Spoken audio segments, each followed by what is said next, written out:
parë, pra në maj të 2025-s. Me 21 shkurt është lëshuar nga autoritetet italiane, ndërsa në 30 prill sigurisht është firmosur nga në Shqipëria, por u vonua. A i kanë dhënë një përgjigje kësaj vonese dhe çfarë pikpyetjesh ngrihen? Vonesa, sipas shpjegimit të bërë nga drejtori antimafjes italiane, ishte fakti se pasi ata kanë kopsitur të gjithë materialin hetimor në ato dosje voluminoze dhe gati 1400 faqe, gjithçka është përcjell prokurorisë së posaçme shqiptare dhe atyre ata kanë kërkuar këtë kohë për të bërë përkthimin e dosjes dhe më pas për të realizuar urdhër arrestimet. Kuptohet, kanë kërkuar gati 3 muaj kohë për të kryer përkthimet dhe për të realizuar këto urdhër arrestimesh, që sipas drejtuesit të antimafjes italiane është konkorduar së bashku me prokurorinë antimafjes së Barit. Pra, me sa kuptova, ka një i është lënë gjithçka jo vetëm për sa i përket ndarjes territoriale gjeografikë mes dy prokurorive, asaj të Barit dhe asaj të Tiranës, por dhe koha që SPAK ka kërkuar për të përkthyer dosjen,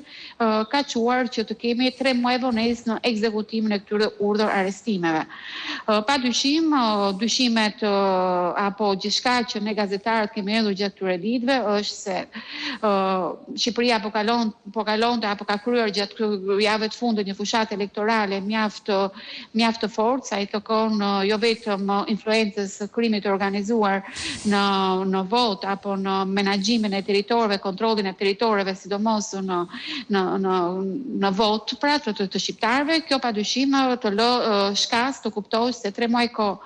për të përkthyer një dosje hetimore mund të jetë shërbyer dhe mund të jetë përdorur pse jo dhe për të fituar kohë dhe për të lënë këto banda që të vijojnë të bëjnë atë aktivitet kriminal në territorin shqiptar. Shkëmbimi i votës nuk është një gjë e re, ka ndodhur gjithmonë dhe padyshim në një vend me një nivel kaq të lartë korruptiv, siç është Shqipëria, ku shpeshherë në çdo zgjedhje cilësohet risku i lartë i krimit zgjedhor, një operacion i tillë, i cili prekte një zonë mjaft të rëndësishme, siç është qyteti i Durrësit, dhe mbi gjitha një klan mafios kaq të rrezikshëm, siç është ajo e troplinëve,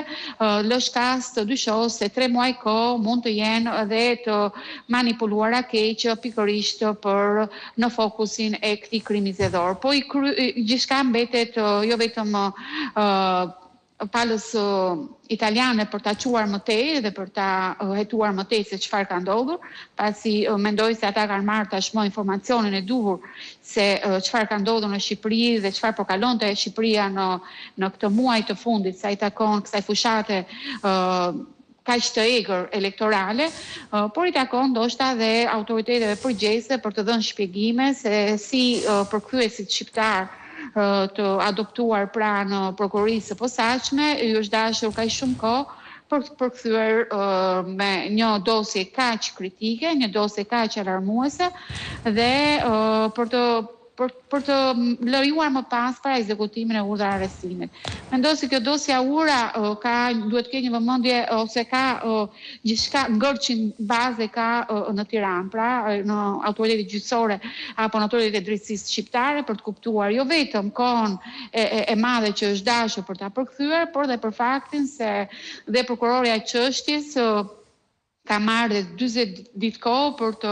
lëshuar më pas urdhrin e arrestimit që duhej kryer në bashkëpunim të plotë me prokurorë.